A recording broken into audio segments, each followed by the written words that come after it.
5 litre मी काय जिमला जायचो ती बघायची मी एकटीला लोड बघून मग चिडचिड बी व्हायच्या, कधी कधी भांडणं बी झालेत आमच्यात.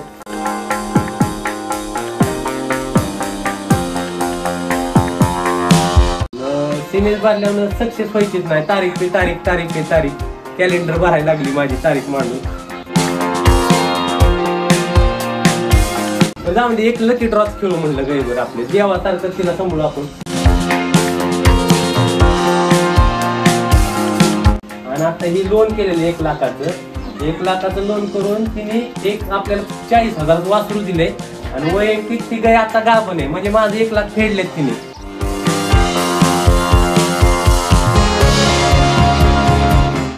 तर विषय झाला असा की दुधाचा विषय म्हणला की 2.5 लिटर दूध म्हणलं 2.5 म्हणजे 5 लिटरची कॅपॅसिटी आहे म्हणलं आपल्याला परवडेल बाबा. पेन पुरतं जर कारण गैले मोठी तगडे आणल्यानंतर कसं तिला दूधच नव्हतं आणि कालवड म्हणून सांभाळले तिला. तर मी मित्राबरोबर गेलेलो तर गायला एक टिपका नव्हता दुधाचा. गाय चाललेली कटिंग करायची.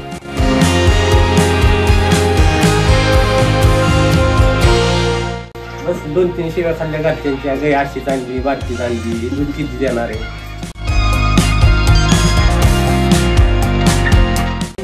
एक गाय आणली ती मरण पावली. दुसरी एक गाय आणली ती आम्ही काय कारणासाठी विकली.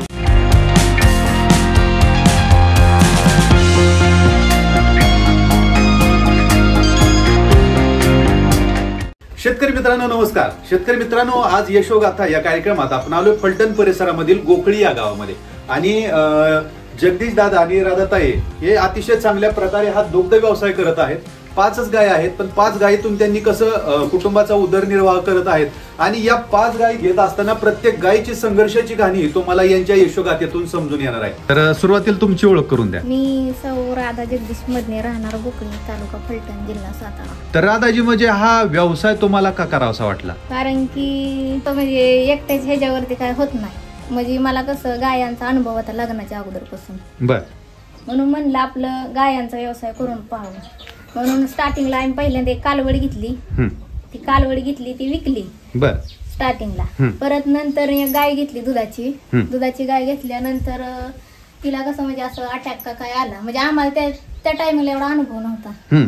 त्या टायमिंगला ती मिली गाय ती आपली. बर. नंतर अजून एक गाय घेतली आपण अशी मुक्त गोट्यातून आणलेली होती. बर. तिच्यापासून सुरुवात झाली आमच्या दुग्ध व्यवसायाला.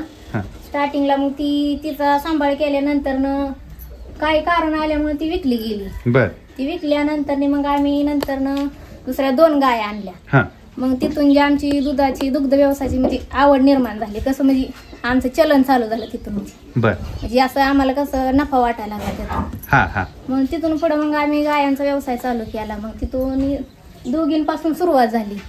दोघी नंतर मग तिसरी अजूनही घेतली आम्ही. बर. 3 म्हणजे असं म्हणजे आपलं घरचा चारा असल्यामुळे कसं परवडत आपल्याला. विकतचा चारा कसं परवडत नाही आपल्याला. बरोबर. त्यामुळे मग आम्ही तिसरी गाय घेतली. तिसरी घेतल्यानंतर मग असं वाढवत गेलो. अशा आमच्या 5 गायी झाल्या. म्हणजे आपल्याला 5च गायांचा गोठा करायचा त्याच्या जास्त वाढवायचा नाही. म्हणजे असं मग काय वाटतंय तुम्हाला म्हणजे तेवढाच का करायचा वाढवायचं का नाही? अजून मुलगी लहान आहे ना. बर. मुलगी लहान आहे अजून. तिच्या शाळेचं पण बघायला सकाळी उठल्यानंतर जास्त वाढवून आता सध्याला तरी मुलगी थोडी मोठी होईपर्यंत आपलं थोडी मोठी झाल्यानंतर मग आपलं वाढवायला कारण ह्यांची पण जिम असल्यामुळे ह्यांना जिमवर जावं लागतं. बर बर. म्हणजे जगदीश दादा जिमवर असल्यानंतर तुम्हाला सगळा हा व्याप बघावा लागतोय.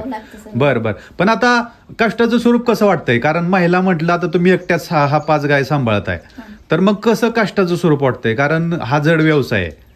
तर कसं सुरुवात करता कशी दिनचर्या चालते तुमची? माझी सकाळ उठल्या स्टार्टिंगला गुरांचं शेण काढायचं. स्टार्टिंगला शेण काढल्यानंतर मग आपलं त्यांचा काय असेल ती खुराक द्यायचा त्यांना. खुराक दिल्यानंतर मग आपली गोटाही स्वच्छ केल्यानंतर धाराची तयारी करायची. आता सध्याला तर 4 गाया आटलेल्या कारण की एकाच गायीची धार आहे. 9व्या महिन्यात शिरलेल्या 2 गाया. बाकीच्यांना 7वा-8वा महिना दोघींना. बर. मग एका गायीची धार आहे ती काढून घ्यायची. नंतर गोटाही स्वच्छ झाल्यानंतर या बारक्या आपल्या बाकीच्या कालवडी येतं त्यांचं बाहेरचं शेण हे भरायचं. आपल्या शेळ्या आहेत ह्याच्या बरोबर शेळी पालन पण आहे आपलं. बर बर. म्हणजे 4 शेळ्या पण आहेत तुमच्याकडे? म्हणजे तरी 8-9 शेळ्या आहेत आमच्या. बर.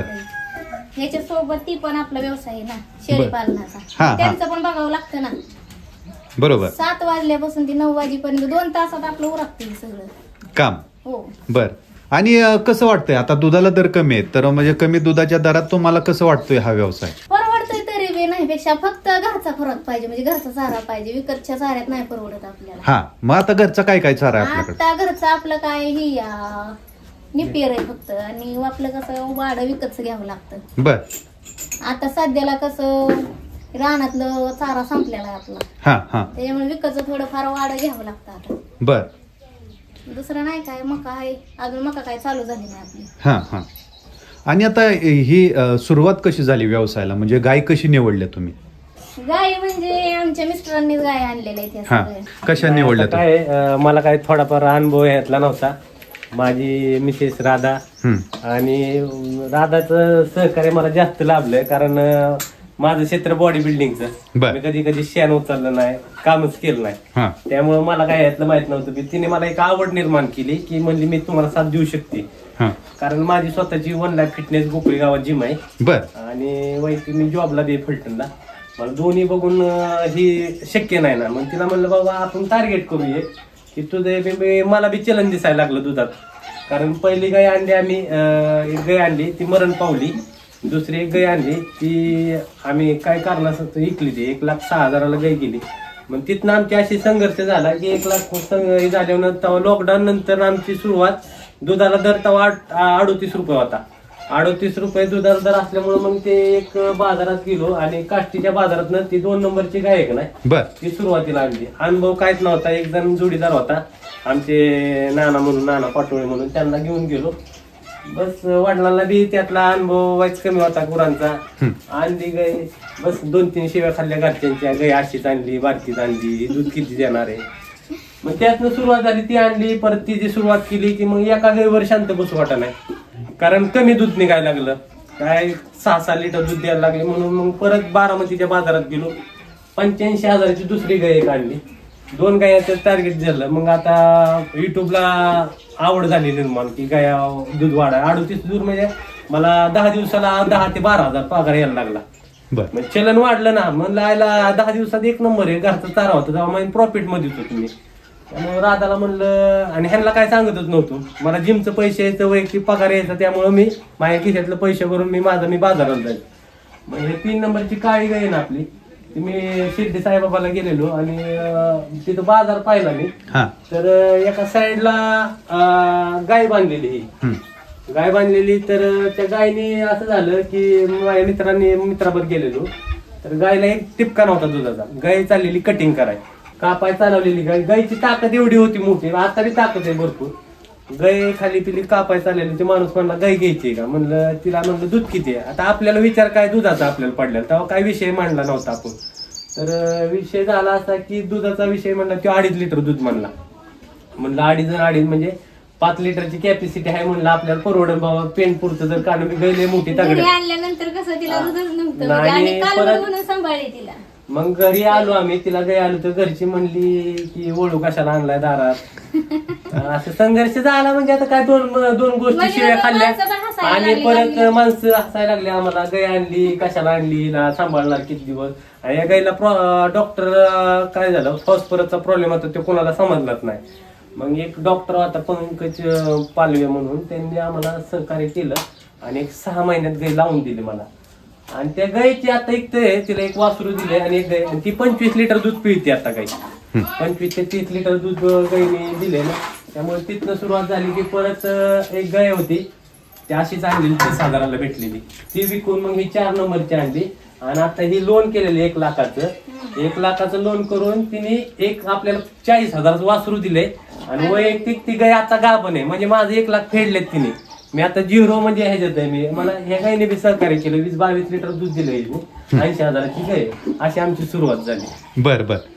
पण आता म्हणजे की तुम्हाला असं चुकल्यागत वाटलं का ज्यावेळेस तुम्ही म्हणजे गाय आणली साई शिर्डी बाबाच्या तिथं दर्शनाला गेला पण कटाईला चालणारी गाय तुम्ही घेऊन आला काय होतं मनामध्ये भाव तुम्ही देवाला चालला होता गाय घेऊन आला? तसं वाटलं की आणताना भारी वाटलं की जी माणसं असतात ना म्हणजे काय होतं माणसं म्हणायला कशाला आणली ह्याच्या जागेवर तू दुसरी आणली असती तर चालली असती की काय गाय गाभण राहणार नाही असं लय जणांचं पॉझिटिव्ह. घरची बी म्हणली कशाला आणली 2 मिनिटासाठी परत फोन केले मी 2-3 गाय घेऊन जायची का हाय त्या किमतीत. आईला म्हणलं एवढ्या लांबनं गाय आणली आपण आणि विकायचं, पण जाऊन दे एक लकी ड्रॉच खेळू म्हणलं गायीवर आपले, जेव्हासारखं तिला सांभाळू आपण. गायने इतकं सहकार्य केलं, गाय त्रास दिला एक 2-3 महिने. सिमेज भरल्यावर सक्सेस व्हायचीच नाही, तारीख पे तारीख कॅलेंडर भरायला लागली माझी तारीख मांडून. मग एक चांगला आणि मेन पॉईंट काय माहिती का, सगळ्यांचं सहकार्य म्हणजे डेअरी मालकाचं एक सहकार्य असायला पाहिजे आणि डॉक्टरचं. डॉक्टर म्हणजे आमच्या गोट्यावर एक आता डॉक्टर आहे प्रतीक पोमणे म्हणून, आणि आपले निराय डेअरीचे सुशांत गावडे म्हणून. कारण त्यांचं बी सहकार्य, कारण त्यांना मी सांगितलेलं अशा अडचणीत, कारण त्या अडचणीला बी उभा राहतात. आणि डॉक्टर असा पाहिजे की आपल्या एका कॉलवर यायला पाहिजे. एका कॉलवर आला तर त्याला डॉक्टर म्हणणार, नाहीतर काय माहिती का आपण फोन करतो ते डॉक्टर तिथनं सांगणार हे औषध घेऊन या, ते औषध घेऊन या. तिथं आलं की आपल्या गायीला काय झाले ती कंडिशन बघून तिथलं पुढं प्रोसेस करायला पाहिजे असं म्हणणं. बरोबर. पण आता काय म्हणजे की आणली गाय तुम्ही, किती दिवसांनी दूध द्यायला सुरुवात केली त्या गायने? नाही, ती गाय गाभणच राहिली आपली. गाभण राहिल्यानंतर ती 8व्या महिन्यातच गेली परत. आणि काय विषय झाला, 8व्या महिन्यात केल्यानंतर त्याच्यानंतर आम्हाला प्रॉब्लेम आला. आता काय झालं, गाय दूध कमी दे, गायीने 24-25 लिटर दूध दिलं. आणि तिला वासरू असं झाले की त्या गायीला वासराला शेपूट नाही. शेपूटच नाही, म्हणजे थोडासा शेपूट आहे. घरची म्हणली एक लक्ष्मी दिली आपल्या, म्हणजे एक देवाच्या रूपाने आली. आणि आमच्या घरात सगळी आमचे वडील दत्ताचे हे आहेत, गुरुवार घराचं झाड बी आमच्या इथं, आणि सगळे दत्ताचं हे त्यामुळे हे मानता तुम्ही? मानतो. बरं. आणि मग आता सुरुवात झाली दुधाला? आता गाय एक तुम्ही घेत गेला, तर किती लिटर पासून सुरुवात होती आणि आता किती लिटर आहे? 5 लिटर पासून सुरुवात झाली. आता 5 लिटर मी काय जिमला जायचो ती बघायची, मी एकटीला लोड बघून मग चिडचिड व्हायच्या, कधी भांडणं बी झालीत आमच्यात. बरं. आता काय माहिती का, तिला लोड आला की मग, कारण सोपं नाही, खरंच सोपं नाही करणं. म्हणजे सगळ्यांना वाटतं गुरांचा व्यवसाय सोपा आहे, सामान्य तिने आता घरदार ती चालवते, आम्हाला माहिती आहे.